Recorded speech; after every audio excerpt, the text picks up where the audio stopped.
Selamat pagi Bapak Ibu, jemaat yang dikasihi Tuhan. Selamat bertemu kembali dalam sarapan pagi hari ini. Tetap semangat, Tuhan Yesus pasti menyertai kita. Amin. Saat pagi ini saya ingin berbagi sarapan rohani kita, dan saya beri judul mempercayai janji-janji Allah dengan iman.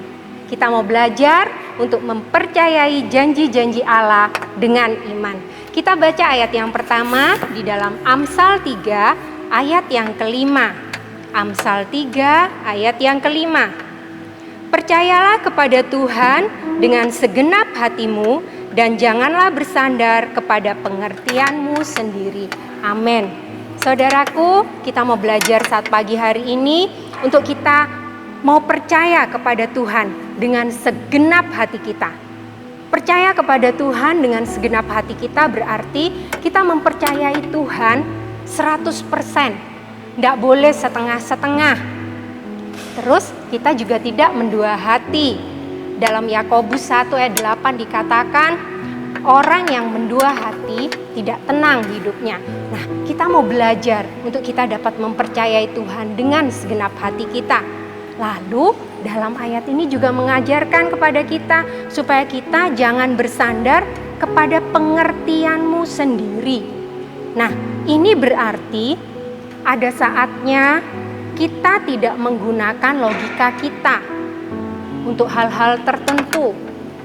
Contoh ya saudaraku, di saat mungkin kita mengalami jalan buntu, kita berpikir rasanya sudah tidak ada jalan.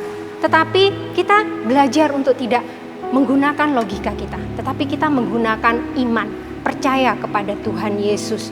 Kita mau belajar untuk itu ya saudaraku.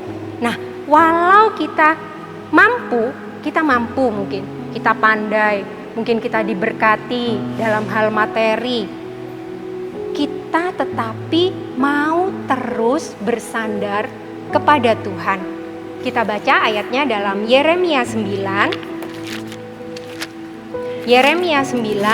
ayat yang ke-23 sampai 24. Beginilah firman Tuhan, janganlah orang bijaksana bermegah karena kebijaksanaannya. Janganlah orang kuat bermegah karena kekuatannya. Janganlah orang kaya bermegah karena kekayaannya. Tetapi siapa yang mau bermegah, baiklah ia bermegah karena yang berikut, bahwa ia memahami dan mengenal aku, bahwa akulah Tuhan yang menunjukkan kasih setia, keadilan, dan kebenaran di bumi. Sungguh semuanya itu kusukai, demikianlah firman Tuhan. Amin. Saat pagi hari ini kita mau belajar untuk kita tidak bersandar dengan apa yang ada dalam kehidupan kita. Itu tidak disukai oleh Tuhan.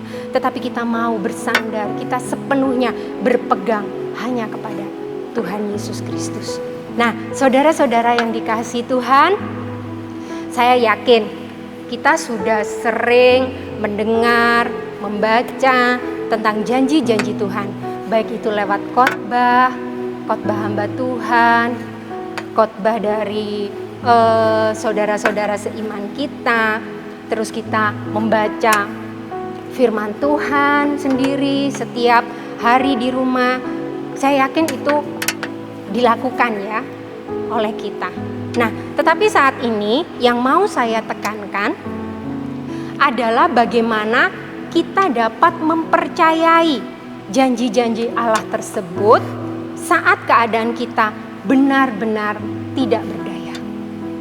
Mari ya saudaraku, kita belajar untuk kita mau mempercayai Tuhan dalam setiap kondisi kehidupan kita. Dalam 2 Korintus 12 ayat 9, di situ Rasul Paulus mengatakan, 2 Korintus 12 ayat yang ke-9 katakan, tetapi jawab Tuhan kepadaku, cukuplah kasih karuniaku bagimu, sebab justru dalam kelemahanlah kuasaku menjadi sempurna. Sebab itu terlebih suka aku bermegah atas kelemahanku, supaya kuasa Kristus turun menaungi aku. Nah, di sini Tuhan mengatakan kepada Rasul Paulus bahwa sudah cukup kasih karunia, dan Paulus mengatakan bahwa di dalam kelemahannya, di dalam ketidakmampuannya, dia dapat mengandalkan Tuhan, dia dapat berpasrah diri hanya kepada Tuhan. Kita mau belajar untuk itu ya saudaraku. Terus kita sering menguatkan saudara seiman kita saat mereka menghadapi tantangan hidup. Kita lancar menggunakan ayat-ayat firman Tuhan untuk menghibur mereka. Apakah saat kita sendiri, saat kita menghadapi kesulitan hidup itu, kita bisa membangun diri kita sendiri, mengoreksi diri, mungkin ada yang salah, hilaf, mungkin ada yang telah kita lakukan sehingga Yesus ingatkan kita. Nah, kita mau belajar ya saudaraku, supaya apa yang terjadi dalam kehidupan kita, kita tetap untuk mengingat akan kebenaran firman Tuhan. Atau bisakah kita melawan dakwaan daripada si iblis saat kita dalam kesulitan, saat kita dalam keterpurukan? Iblis mendakwa kita, iblis memberikan mungkin pertimbangan yang tidak baik. Itu loh, Tuhanmu tidak mengasihi kamu. Lihat, kamu sudah ada di dalam masalah ini. Atau banyak lagi dakwaan iblis. Tetapi kita mau satu hal, kita tetap mau untuk percaya, untuk ingat akan janji-janji Tuhan. Amin, saudaraku.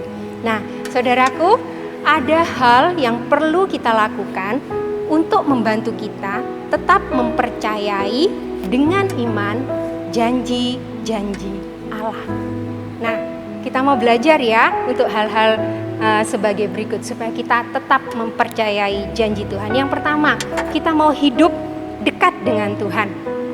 Hidup berpaut dengan Tuhan, mengandalkan Tuhan lebih dari segalanya. Nah, hidup dengan Tuhan itu berarti kita setia beribadah. Kalau sekarang kita lewat live streaming ya, kita tetap mengikuti kegiatan kebaktian kita yang ada, baik hari Minggu, Minggu Raya, ibadah kita, terus ada Rabu berbagi ya saudaraku, ada pemuritan hari Kamis. Kita tetap mau semangat, kita tetap hidup dekat dengan beribadah kepada Tuhan. Kita mau terus mendengarkan akan suara Tuhan lewat ibadah tersebut. Terus kita mau setia membaca firman. Kita ingat bahwa iman timbul dari pendengaran. Pendengaran apa? Pendengaran tentang firman Tuhan. Kita mau ingat itu terus, bahwa itu akan menimbulkan iman di dalam kehidupan kita. Lalu kita mau setia bersekutu dalam doa kita, saat teduh kita dengan Yesus kita jaga. Jadi Tuhan Yesus bisa ngomong sama kita, kita juga bisa mendengarkan apa yang menjadi kerinduan Tuhan di dalam kehidupan kita. Jangan malah menjauh dari Tuhan ya, saudara-saudara. Mungkin kita, tidak sabar dengan jawaban Tuhan, tidak sabar dengan pertolongan Tuhan. Terus kita mencari jawaban di luar Tuhan, sehingga kita berkomunitas dengan orang-orang yang tidak membangun kita. Dijauhkan dari itu ya saudaraku. Nah, hari Kamis ini, beberapa hari Kamis ya, kita mendapatkan tentang komunitas di dalam pemuritan yang membangun. Saya mendapat banyak berkat dari situ. Saya yakin saudara-saudara juga mengikuti. Kita mau cari komunitas yang dapat membangun, komunitas yang sehat, yang bisa berdampak positif bagi kehidupan kita. Nah, hal yang kedua saudaraku, kita mau selalu mengingat akan pertolongan-pertolongan Tuhan di masa yang lalu. Nah, kalau kita mengingat pertolongan-pertolongan Tuhan di masa yang lalu, itu akan menimbulkan pengharapan bagi kehidupan kita. Baca dulu dalam Mazmur 105. Mazmur 105 ayat 5a. Mazmur 105 ayat yang ke-5a. Ingatlah perbuatan-perbuatan ajaib yang dilakukannya. Nya huruf besar berarti yang dilakukan Tuhan Yesus. Nah, kita mau ingat peristiwa-peristiwa yang sudah kita lalui bersama Yesus, kita dikuatkan, kita tetap teguh di dalam iman kita. Itu yang akan menimbulkan pengharapan kepada kita. Nah, saudaraku, mungkin pengalamannya itu di saat kita sakit, Tuhan Yesus sembuhkan. Di saat mungkin sudah ada biaya untuk kita berobat, tetapi kita berdoa dengan setia, Tuhan sanggup menyembuhkan kita.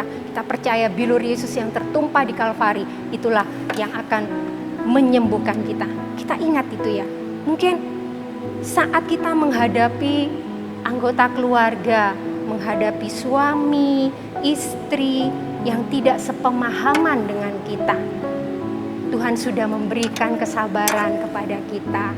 Nah, saat ada kesulitan seperti itu lagi, oh ya, dulu Tuhan Yesus sudah memberikan jalan keluar kepada saya, memberikan kesabaran kepada saya sehingga dapat melalui.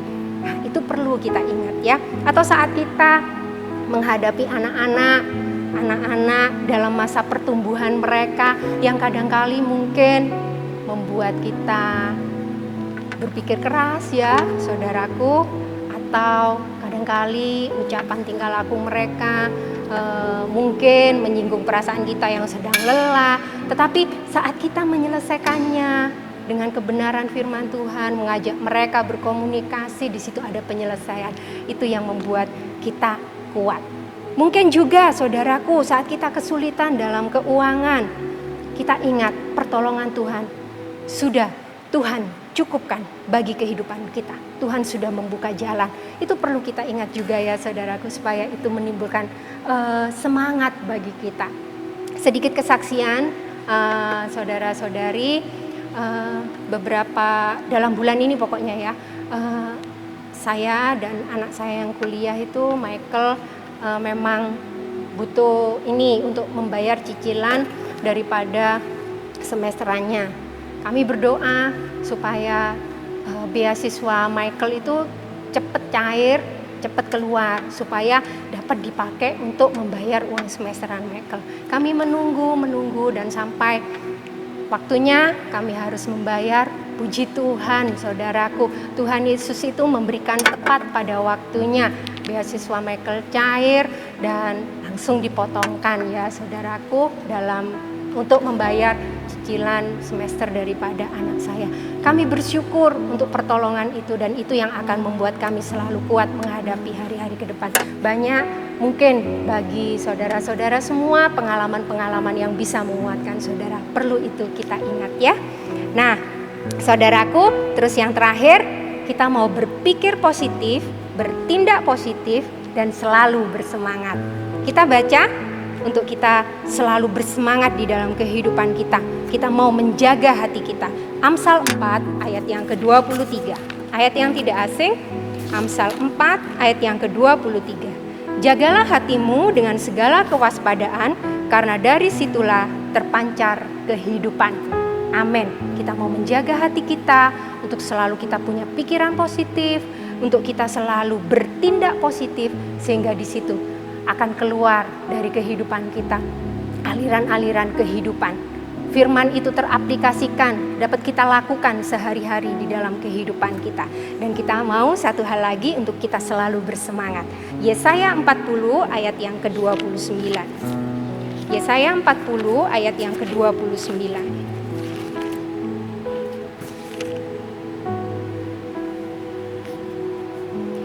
Dia memberi kekuatan kepada yang lelah dan menambah semangat kepada yang tidak berdaya. Puji Tuhan, Tuhan Yesus selalu memberikan kepada kita semangat yang baru untuk kita selalu dapat menjalani hidup kita. Kita tutup dengan ayat yang terakhir, Amsal 18 ayat yang ke-14.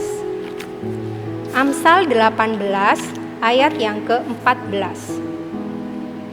Orang yang bersemangat dapat menanggung penderitaannya, tetapi siapa akan memulihkan semangat yang patah? Amin. Saya berharap saat pagi hari ini, sarapan rohani ini dapat memberkati kita semua untuk kita selalu bersemangat menjalani hari ini bersama Tuhan Yesus. Ingat, kita mau belajar mempercayai janji-janji Allah dengan iman di sepanjang kehidupan kita. Selamat pagi, tetap semangat, Tuhan Yesus memberkati kita. Amin.